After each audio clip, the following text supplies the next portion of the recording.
Fantasy Football Factory Week 15. The season is flying by. We got King South Mintzy. We got Moody in the 6th. I am Stephen Cheah. We are brought to you, as always, by DraftKings. Every yard, every sack, every interception, and every touchdown with Pick 6. DraftKings' newest game.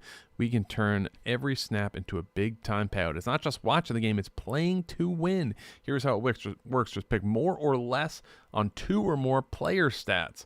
The better your picks, the bigger your payout. It's that simple. Pick 6 gives you more upside than any of those other pick'em sites, and it's available in most states, including Texas, California, Georgia, Missouri, and more. Go bold, go big, and start stacking wins with Pick 6 from DraftKings, where every pick can turn out to be huge. And here's a kickoff bonus. New DraftKings customers get $50 in Pick 6 credits with just a $5 entry on your first pick set. Get in on the action using our promo code FACTORY, FACTORY, the DraftKings Pick 6 app. All right, boys, it is fantasy playoff season for all the season-long folk.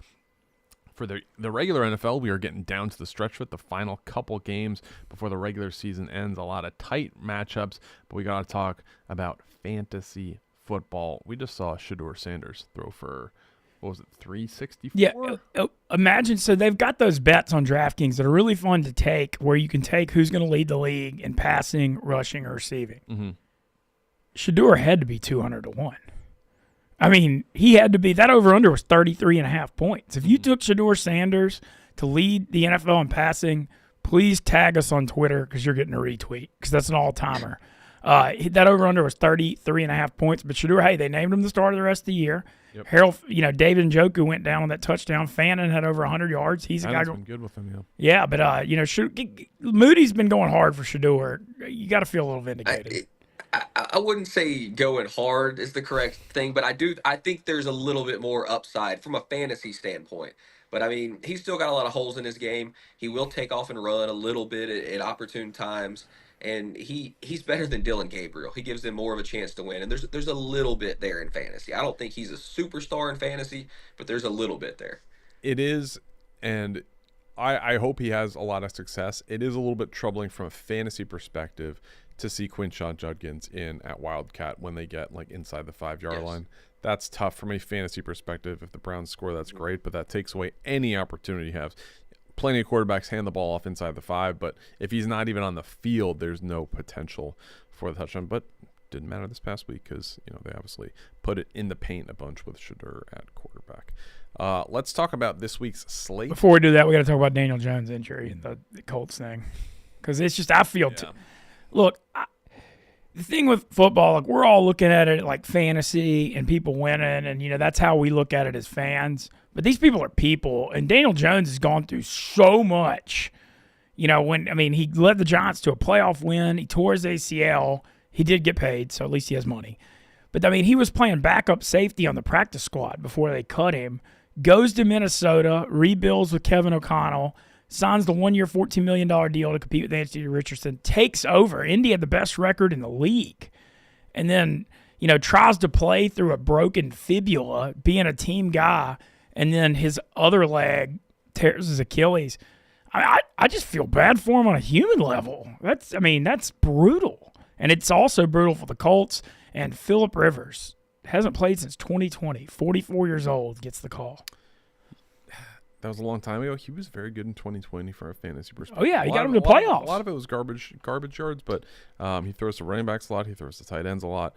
His game has never been about running with his own legs. Pocket mobility is one thing, certainly, and stepping up in the pocket, but he is a statue and has, for the most part of his career, been a statue. It looks like he can still throw it. So, we'll see. Their options are not good. Anthony Richardson had that awful eye injury with the stretchy band. Riley Leonard is now out for the year. Daniel Jones is there for the year. So, I don't know what their plan is right now. We're taping this Tuesday morning. They don't have a starting quarterback for this weekend. So, we'll see because they are in must-win territory if they're trying to get to the playoffs. And they're in a spot where I know it may seem must-win this week if they got to make the playoffs, but they ought to just forfeit at Seattle this week because they're playing the wrong team with this quarterback situation. They just need to get it together for the week behind it because this Seattle defense is eating people's children. They're a 13.5-point favorite. It's bad. But I do think Rivers – look, we've never seen a situation like this where a guy hadn't played in 5 years. but it is a good infrastructure. They have a good offensive line. They have a good running game. You got to have a good O-line because he's not mobile. I mean, I think it could work okay. I don't know about Rivers fantasy-wise, but I think, you run the ball with Taylor, you protect him, I think it could, they might win some games. Yeah. One thing maybe that they might do, more Wildcat with Tyler Warren. It's something we saw a lot. I'm not saying they're going to go to that full time or anything, but if they get desperate enough without Anthony Richardson or whoever to play quarterback, Tyler Warren and the Wildcat may make sense for them, especially on short yardage situations. And, if you're a betting person, you can't necessarily see Tyler Warren touchdown passes as an option, but you can bet on Tyler Warren fantasy points in the DraftKings Sportsbook, which is something that a passing touchdown would certainly help. All right, let's get into the slate for Week 15. It starts Browns at Bears. Bears favored by 7.5. 40.5 is the total. We got the Bills going to the Patriots in a rematch of that game earlier. What a game this is, too. I mean, when you factor in, New England showed they were for real when they won that Sunday night game, 23-20. That was their breakout win. Now with the win here, they lock up the division, shot at 1 seed. I mean, this is it. They can put the dagger in the Bills' hearts with a win here. And the Bills have been struggling on the road. It's their home road splits have been crazy. And the Bills are favored by 1.5 on the road. 50.5 is that total. Jets going to the Jags. Jags favored by 12.5 points. 41.5 is that total. We got the Ravens going to the Bengals in a game that matters a lot for the division. Ravens favored by 2.5 on the road. 52.5 is the total. T. Higgins back in concussion protocol. Can't see him playing with 2 concussions in 3 weeks here, especially now that they lost last week and they're kind of knocked out of it. Thoughts on a human level on T. Higgins? I mean, dude, he shouldn't have gone back in. He got that concussion. Moody and I were talking about it. You could tell he got hurt. He went back in and caught a 40-yard touchdown that got me to my bye and won my playoffs. So he's a great American in my book, but I can't see him playing this week. Texans favored by 10 over the Cardinals. 42.5 is the total. The Raiders going to Philly. Eagles on a short week, but still favored by 11.5. 38.5 is that total. We got the Commanders going to the Giants. Giants favored by 2.5. 47.5 is the total. Chargers going to the Chiefs. Huge AFC West game. Chiefs favored by 3.5 points. Chargers on a short week. 42.5 is the total. We got the Packers going to the Broncos. Packers favored by 2.5. 43.5 is the total. Colts Seahawks. We got the Seahawks favored by 13.5. 42.5 is the total. Titans going to San Francisco in a game nobody's going to watch. 12.5 is the spread for the Niners. 44.5 is the total. And then what I can only assume is going to be the Barstool game of the week, Lions at Rams. Rams favored by 5.5. 55.5 is the total. A lot of people are going to be watching that one. Yeah, and then finally, Panthers going to the Saints in a big NFC South game. Panthers favored by 2.5 on the road. 40.5 is the total. Mintzy, what game stands out to you? I mean, pick one. It's almost obviously the Lions Rams here is the one, and it's not even close. Mm-hmm. But I guess I'll expound on that, even though it's Captain Obvious. Matthew Stafford playing at just such an MVP level right now. I know it's between him and Drake May, but I mean the level that Stafford is playing at right now is mind-boggling. And if you don't think he's going to cook his old team, whose secondary is super banged up, I mean it's very obvious what's coming here. But Stafford and Puka and Devontae are going to go just nuclear in this game. Obviously, there's fantasy value all over the place to Detroit. Monra playing on that sprained ankle had 92 yards. J-Mo and then Jahmyr Gibbs and. I mean, that I picked the most obvious one. But if I had to pick one a little off the grid, the Commanders-Giants has a high 47.5 total. Mm-hmm. I mean, I don't know, though. That's actually not. All right, I'm just going Lions-Rams and being obvious. All right, Moody, what game stands out to you? I do think Commanders-Giants has some viability as well, but I'm kind of looking at it from a different perspective this week. You have a lot of games against bad teams that are probably not even trying to win. So let's think about it from I think the Seahawks could go off. I think the Texans are in a good spot to get their offense going. I think Philly is in a spot to get their offense rolling. Jacksonville should blow out the Jets. So while they're not going to be competitive football games, probably won't be high scoring on one side, I do think there's a lot of fantasy value on the other side for potential blowouts. So, Jacksonville, Philly, those are teams I'm looking at to really put up points this week. The Philly thing, I got to say one thing. What the hell is that offensive coordinator sinking their season? I mean, what the hell were they doing? We're taping on Tuesday morning. I mean, Barkley was cooking the whole game, and they just kept dropping Hurts back when he was turning the ball over all over the place. I just can't believe they didn't just stick. I mean, all they had to do was run the ball. It was insane last night. Am I crazy for thinking there's a little bit of fantasy value in Browns, Bears? The total's low. It's 40.5. But we have seen these offenses, obviously separate situations, but Cleveland's coming off a big game, obviously. They were playing the Titans. The Bears are a much better defense, but this could be a big get-right spot for the Bears. Myles Garrett's going for the sack record. Everyone expects him to break that, but I'm interested to see what happens with the Bears receivers. Is Luther Burden going to continue to break out? DJ Moore, he's turned into he's just like a gadget guy. He's turned into their reverse jet sweep guy. He's not. Yeah. He had fewer yards receiving than me on Sunday. He had -4 receiving yards. In his last 5 games combined, he has 95 receiving yards. He's had 5 games this year under 25 yards. How is this happening? This was a year ago a playable fantasy receiver. He's at like right around 500 yards this year so far. What has gone on with DJ? And not even just a playable guy. He was like a high number 2. Yes. I mean, he was their number 1 target. Yeah. He was a 1,000-yard guy consistently. Yep.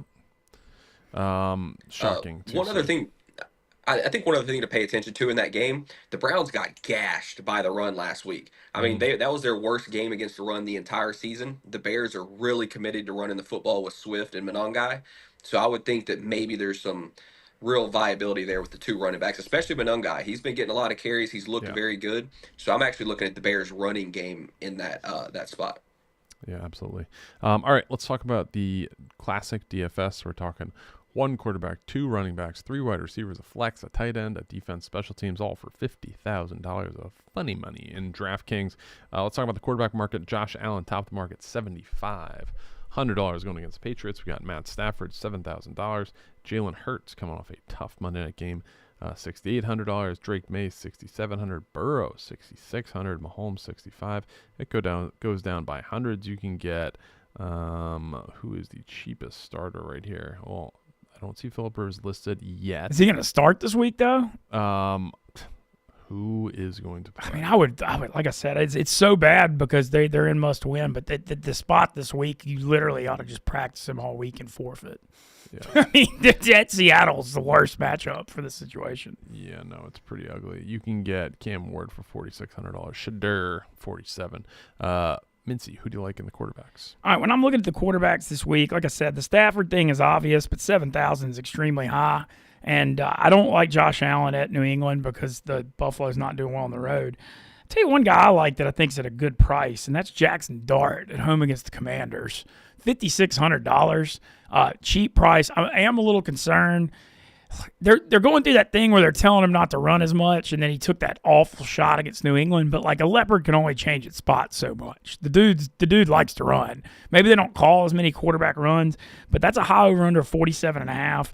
5,600 is not a lot of money. The Commanders are extremely banged up in the secondary as well. They've got multiple injuries, and that effort we saw in Minnesota, I mean, it's like they folded the tent. So I think I'm going to go with Dart. At 5,600 is my favorite cheap option. CJ Stroud, 5,200 at home is not the worst, even though their offense hasn't been the best. But I believe I'm going with Dart. Moody, who do you like from the quarterback market?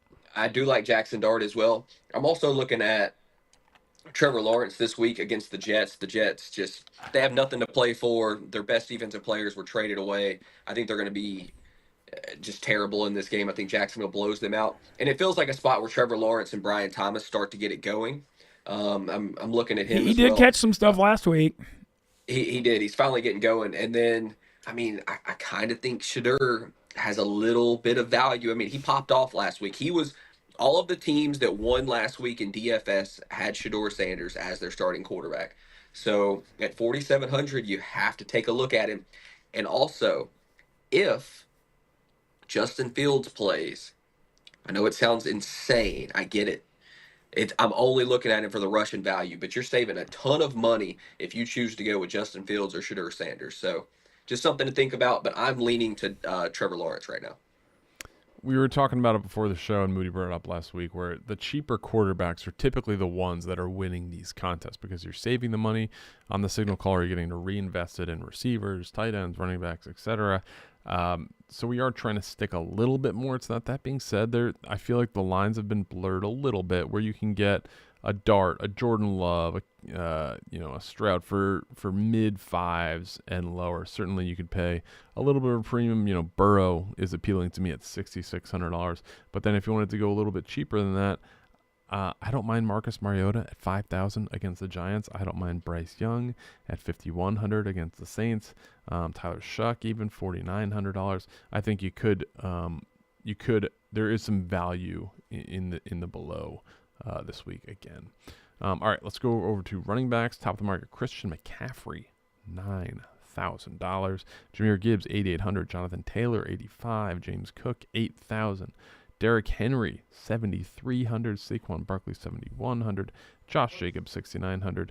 Kyron Williams, $6,800. It goes down by hundreds after that. You can get a couple really cheap guys. You can get Ray Davis if you want to bank on a kick return for $4,000. Moody, who do you like on the running back market? Woody Marks is my number one option this week at 5,600. Nick Chubb went out last week with a rib injury, questionable to play this week, but Marks has taken over that backfield already. He wasn't very efficient last week, but he was a workhorse for them in that game. I expect to see a lot more of that. He catches the football out of the backfield, so I think at 5,600, you're looking at a guy that's going to get substantial work and has touchdown upside. So I love Woody Marks this week. He's my number one option. I like Travis Etienne against Jacksonville at 6,500. And then in my flex, I am debating which Commanders running back I want to put in. Because it's really, Chris Rodriguez looks like the number one. He got 10 carries last week. Ja'Cory Krosky-Merritt got 7. He was more efficient. So if you could pick the right one, and Rodriguez is the goal line back, so you probably lean to him. I think that could be a difference maker this week because the Giants, while they have a really good pass rush, they are terrible against the run. So I think I'm going Woody Marks, Travis Etienne, and then throwing Chris Rodriguez in my flex. Mintzy, who do you got? I'm echoing his sentiments on Etienne. The Jets' run defense looked terrible. Achane would have had 40 fantasy points if he hadn't gotten hurt in that game. The Jets' run defense has been bad all year, and I think Jacksonville plays the lead here and runs it. So I think he has a good game. And he's also been finding the end zone a ton lately. My number two, I was debating the Woody Marks thing. I'm going to let Moody have his thunder there. I'm going with Kyle Monunga. These cold weather games, too, I feel like he's like he just sticks it up. He goes between the tackles. He runs hard. The Bears are extremely committed to the running game. We saw Cleveland's run defense. Cleveland has a great pass D, great pass rush. It doesn't take a rocket scientist to see where the wind blows on the Bears' game plan in this game. They're going to come out and run the crap out of the ball. And I think Monunga at 5,200 is the better value of him and Swift. Yeah, if we're going values, there are two that stand out to me. David Montgomery, who his carry total has certainly been reduced, but he's still getting a good amount of goal line work. They alternate series typically between Gibbs and Montgomery. $5,000 against the Rams. And then also Blake Corum has really started to come on for the Rams. Obviously, a lot of it was garbage time last week, but the guy has juice. $4,800. And that obviously has a very high total. So those are two guys I would be looking at the running back market. Let's talk receivers. Puka Nacua, atop $8,700, just above JSN, $8,600. Jamar Chase, $8,100. Amon-Ra St. Brown, $7,900. Rashee Rice, $7,700. Big drop down to Devontae Adams, touchdown machine, $7,200. A.J. Brown, $6,800. Nico Collins, $67. And then it goes down by hundreds. After that, you could get Isaac Tesla for $3,500. Moody, who do you like for the receivers? I love Puka Nacua this week. I'm spending the money on Puka at 8,700. I realize it's a ton of money to spend, but I saved money at quarterback and running back so I could go get Puka. He's my number one option. And I am planting my flag with Brian Thomas Jr., a guy who has burned me twice this year, but I don't give a damn. I'm going back. I mean, just fool me once, shame on you. Fool me twice, shame on me. Fool me 3 times, I'm never playing you again. But this is my final stand with Brian Thomas Jr. I think it's a great spot to run him out there at 5,700. And then my third option, I'm Terry McLaurin at 5,400. I think is an interesting play. Jacoby Myers at 5,600 as well. Maybe I double down on my theory with Jacksonville and throw out both of their wide receivers because Myers has been getting the touchdowns. So something to pay attention to if you are going to play Jacksonville receivers this week. All right, Mintzy, who you got? All right, I'm planting my flag, and it's an obvious thing, but anytime I see Jamar Chase v. Baltimore, just sign me up automatically with his career stats. Even in the last game, he had 100 in the game on Thanksgiving night. T. Higgins might be out. I'm going with Chase there. I mean, it is what it is. He always cooks the Ravens. So I can spend money there because I saved at quarterback and running back. I'm going Jameson Williams just on the upside at 6,100 because I think this game could get buck wild. I mean, he's a boomer bust guy, but when he hits, it's massive. And for DFS, we're not playing head-to-head here. We're trying to win $1 million. So I like him. Those are my top two.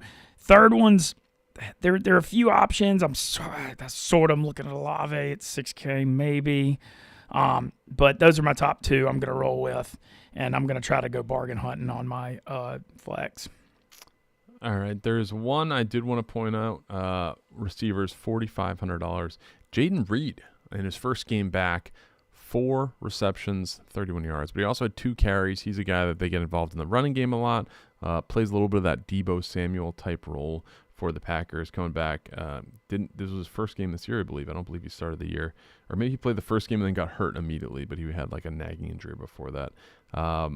That's one I look at. Xavier Worthy also, $4,500. Obviously, the Chiefs going through a lot, but $4,500 I think is a nice price for Worthy, who can obviously stretch the field, and he can also carry the ball. And then finally, Jaden Higgins, $4,200. He's been coming on. He's been coming. No, he has. Yes. Yep. And he's going against a Cardinals defense that does play pretty frisky, so I'm not expecting the Texans to blow them out exactly, but Jaden Higgins, big rookie year out of Iowa State, having a big year, $4,200. And one more, Andre Acevas, Yoshi, $4,100 against the Ravens. Again, we're expecting T. Higgins to not play, which would elevate him to that number 2 role. This is a game that could get pretty fun, and obviously there's going to be a lot of attention on Jamar Chase, so I think there's some good values at the receiver position. The third one I forgot to add is Wan'Dale Robinson, even at 5,900, which isn't the lowest price. Just the Commanders are so beat up in the secondary. That over/under is high. I think Dart's gonna have a game, and he's kind of clearly turning into the number 1 target because like what's left out there. Yeah, tight end market, we got Trey McBride, $7,400. Giant drop down to Brock Bowers, $5,900. George Kittle, $5,400. Travis Kelce, $4,900. Tyler Warren, $4,700. Dalton Kincaid, $4,500. Hunter Henry, $4,400. Goes down by hundreds. After that, you can get Drew Sample for $2,500. Mintzy, who you starting? There's 2 obvious ones. Look, everybody's going to be on Harold Fannin this week after he had 107 yards and Njoku getting hurt, but 4,000 is still way underpriced for him, I think, with the value. And then the other one, I hit it last week on here, and he's cheaper this week. Mike Gesicki had a big game against Buffalo. I think he had like 85 and a touchdown. And if Higgins is out, he could have another big game. But I'm rolling with Fannin at 4K, even if he's going to be like 85% owned at this price. But I still just think the value's too good. Yeah, Moody, who do you like at tight end? I'm looking at Dalton Kincaid against New England. It's very obvious what Buffalo's doing right now. A lot of 2 tight end sets. Dawson Knox had a really big game, but Kincaid is the number 1 tight end there. He's going to get a ton of work in this game against New England. Battle for the division. I think Kincaid makes a ton of sense. And then if David Njoku is out, I do think you have to look at Harold Fannin. It's pretty obvious that Shadur is looking Fannin's way, but I'm leaning Dalton Kincaid at 4,500 right now. Yeah, a couple of interesting ones that stood out to me. Colson Loveland, who's certainly come on as of late, $3,600, especially if Rome Odunze misses more time. Again, DJ Moore has been a total dud. Luther Burden's been fine. But Colson Loveland against a Cleveland defense that does play a lot of man coverage. Isaiah Likely has also, too, been coming on as of late. Had a couple almost touchdowns in each of the past 2 weeks. $3,400 and likely a very high-scoring game. And then, that was it for me at the tight end. Harold Fannin, absolutely. I have a question on I'm looking at tight end. Do we know anything about this Geno Pickett situation? Not as of yet. So Geno Smith hurt. Kenny Pickett came in relief duty on Sunday. We'll see what happens. We're taping this Tuesday morning, so word is not out yet on who the starter will be. I mean, neither are great. No. All right, let's talk about defense, special teams. 49ers top the market, hosting the Titans, $4,000. Jacksonville hosting the Jets, $3,900. Goes down by hundreds. After that, you can get the Jets at $2,100 or the Raiders at $2,000 going against the Eagles. Moody, who do you got at defense, special teams? I'm leaning to Green Bay at 2,800. Just one thing that we've seen from Denver the entire season, they don't score in the first half. So you feel like you're getting a half of football essentially with your defense. So I just think Green Bay and Denver will be a lower scoring game. Jordan Love, while he definitely looks better last week, and he's been very good in December in the past, I just think this Packers defense is really good. They're going to make it tough on him. I expect excuse me, I just said that completely backwards. Bo Nix won't do much in the first half. He'll struggle a little bit in the second half because of how good the Packers defense is. I like Green Bay. Excuse me. Mintzy, who do you like on defense? I went bargain shopping, and the best ones, the Chargers at 2,500. Kansas City right now, without their 4 best offensive linemen, you saw it on Sunday night. And look, I mean, as great as Patrick Mahomes is, the dude turns the football over, and I think the Chargers can create some turnovers. They have the number 2 pass defense in the NFL. They have a really good pass rush. And KC's just, I can't reiterate enough how beat up they are on the offensive line. So I think at 2,500, that's a great value. And I think you could argue for the Chiefs defense too. I think that game is going to be low scoring because neither team can block. One I would consider, I think you do have to go a little bit higher price defense this week, but one I would consider at $2,900, which is kind of middle of the road, is Buffalo going on the road to New England. Is this a spot where we saw their defense get right a little bit once the rubber kind of met the road against Cincinnati last week? Is this a spot where they really get over the hump and they start playing like the Bills we expect to play, a team that's going to threaten to win the AFC every single year with Josh Allen? Can their defense fully step up? We obviously saw them take over the game towards the end of that Bengals game on Sunday, give them the win. So take a look at the Bills on defense. All right, that's it. Any other closing thoughts from you, gentlemen? I mean, how are tough one on Sunday, Steven. All shucked up. Tough one. Got shucked up. It was a bad loss. It was an inexcusable. I don't understand how a team comes out that flat. And our special teams coach is bad. Our kicking game is fine.